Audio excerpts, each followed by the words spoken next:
की टीम ने 2-0 की अजय बढ़त हासिल कर ली। अब बारी थी तीसरे टी20 की। वही इस सीरीज का तीसरा और अंतिम टी20 मुकाबला आज खेला गया। जी हां, आपको बता दें कि ये मुकाबला श्रीलंका के पल्लेकेले स्टेडियम में खेला गया, जहां इस मैच की शुरुआत हुई श्रीलंका के टॉस जीतने के साथ। लंकाई टीम ने टॉस जीतकर पहले गेंदबाजी करने का फैसला किया और मेहमान टीम भारत को पहले बल्लेबाजी करने के लिए आमंत्रित किया, जिसके बाद में भारत की टीम पहले बल्लेबाजी करने के लिए मैदान पर आई।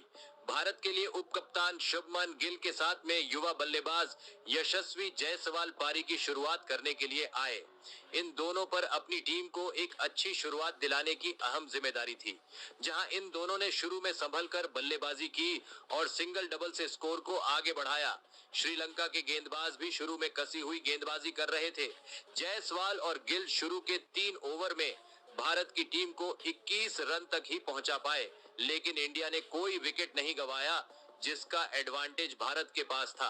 लेकिन पारी के चौथे ओवर में हसरंगा ने भारत को बड़ा झटका दे दिया। जी हां, इस ओवर में हसरंगा ने जायसवाल को आउट कर पवेलियन का रास्ता दिखाया, जहां जायसवाल टीम इंडिया के लिए 12 रन बना पाए।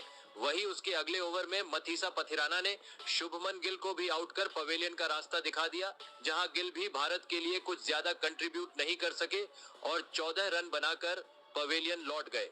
आज सूर्या के जगह पर सैमसन को प्रमोट किया गया। वही पंत के जगह पर हार्दिक को बैटिंग करने के लिए भेजा गया, जिसके बाद अब टीम इंडिया के लिए क्रीज पर थे संजू सैमसन और हार्दिक पांड्या। जिसके बाद इन दोनों बल्लेबाजों ने अपनी पारी को शुरू में सिंगल डबल से आगे बढ़ाया, जहां पावर प्ले की समाप्ति तक इन दोनों ने भारत के स्कोर को 43 रन तक पहुंचा दिया। वही पावर प्ले के बाद भी इन दोनों ने काफी अच्छे से पारी को संभाला। अब सैमसन अपने रंग में नजर आ रहे थे और कुछ बड़े शॉट खेल रहे थे। वही हार्दिक भी सैमसन का बखूबी साथ दे रहे थे।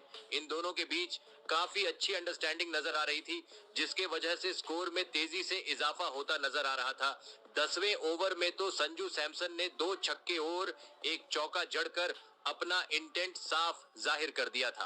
पहले 10 ओवर में भारत का स्कोर 83 रन तक पहुंच गया था, जिसके बाद सैमसन ने अपनी ताबड़तोड़ बल्लेबाजी जारी रखी और पारी के 12वें ओवर में अपनी हाफ सेंचुरी भी पूरी कर ली और इसी के साथ इंडिया की टीम का स्कोर भी 100 रन के पार पहुंच गया। जिसके बाद हार्दिक पांड्या ने भी अपने हाथ खोले। अब हार्दिक सिर्फ बड़े शॉट खेलने का प्रयास कर रहे थे। दोनों छोर से ही भारत के बल्लेबाज श्रीलंका के गेंदबाजों की कुटाई कर रहे थे। दबाव साफ तौर पर श्रीलंका पर झलक रहा था, जिसके बाद हार्दिक पांड्या ने भी 14वें ओवर में अपनी 50 पूरी कर ली। इन दोनों की ये साझेदारी भारत को एक विशाल स्कोर की ओर ले जाती नजर आ रही थी, लेकिन 15वें ओवर में पथिराना ने हार्दिक को आउट कर दिया, जहां हार्दिक पांड्या बड़ा शॉट खेलने के चक्कर में आउट हो गए। बता दें कि हार्दिक ने भारत की टीम के लिए 62 रन की पारी खेली। इस पारी के दौरान हार्दिक ने 4 छक्के और 5 चौके लगाए और उसके बाद में बल्लेबाजी करने के लिए आए सूर्या कुमार यादव भी कुछ खास नहीं कर पाए और सिर्फ 5 रन बनाकर आउट हो गए। उनको हसरंगा ने आउट किया। सैमसन और रिंकू की लास्ट में ताबड़तोड़ साझेदारी के चलते भारत की टीम निर्धारित 20 ओवर में 213 रन बनाने में कामयाब हो पाई, जहां संजू सैमसन ने 109 रन की नाबाद शतकीय पारी खेली। इस पारी के दौरान सैमसन ने 5 छक्के और 8 चौके लगाए। वही रिंकू ने भी अंत में 39 रन का अहम योगदान दिया। श्रीलंका के लिए पथिराना ने सबसे ज्यादा 2 विकेट लिए। बाकी सभी गेंदबाजों की जमकर धुलाई हुई।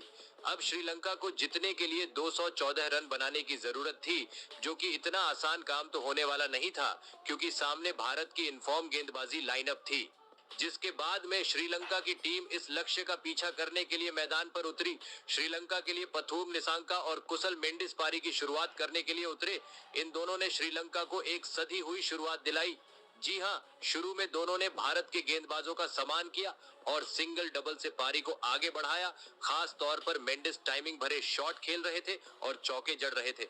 वही निसांका भी अब बड़े शॉट खेल रहे थे। इन दोनों के बीच अच्छा तालमेल नजर आ रहा था। वही भारत के गेंदबाज भी विकेट्स लेने की भरपूर कोशिश कर रहे थे।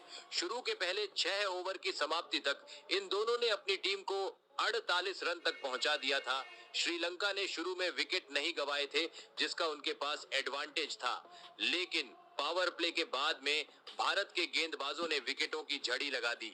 7वें ओवर में बिश्नोई ने दोनों ओपनर बल्लेबाजों को आउट किया, जहां मेंडिस ने 25 और निसांका ने 20 रन बनाए। हालांकि उसके बाद तीसरे विकेट के लिए जरूर डी सिल्वा और असलंका ने मिलकर 50 रन की एक तेज अर्धशतकीय साझेदारी बनाई। इन दोनों ने भारत के गेंदबाजों पर काउंटर अटैक किया और बड़े शॉट खेले। 12वें ओवर में इन दोनों के बीच 50 रन की साझेदारी बन गई थी, लेकिन उसके बाद अक्षर पटेल ने इनकी साझेदारी को तोड़ा और असलंका को आउट कर दिया। बता दें कि असलंका ने 30 रन बनाए, जिसके बाद अगले ओवर में डी सिल्वा को भी हार्दिक ने आउट कर दिया, जहां सिल्वा ने 23 रन बनाए। अब लास्ट 6 ओवर में श्रीलंका को 90 रन की जरूरत थी। हालांकि अंतिम के कुछ ओवर में हसरंगा और मैथ्यूज ने मिलकर कुछ बड़े शॉट खेले, लेकिन रन बहुत ज्यादा थे, जिसके वजह से भारत के गेंदबाजों के पास बेनिफिट था।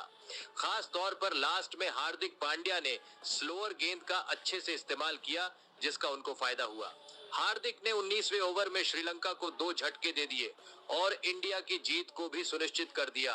जी हां, उन्होंने हसरंगा को 32 रन के निजी स्कोर पर आउट किया, फिर शनाका को भी 2 रन पर आउट कर दिया, जिसके बाद लास्ट ओवर में जरूर मैथ्यूज ने 3 छक्के तो लगाए, लेकिन वो अपनी टीम को इस लक्ष्य तक नहीं पहुंचा पाए और टीम इंडिया ने ये मुकाबला बड़ी ही आसानी से जीत लिया, जहां मैथ्यूज ने 38 रन बनाए। भारत के लिए हार्दिक और अक्षर ने 2-2 विकेट लिए। लेकिन आपको बता दें कि ये मैच सिर्फ एक प्रैक्टिस मैच था, जो कि दोनों टीमों की तैयारी को देखने के लिए खेला गया था।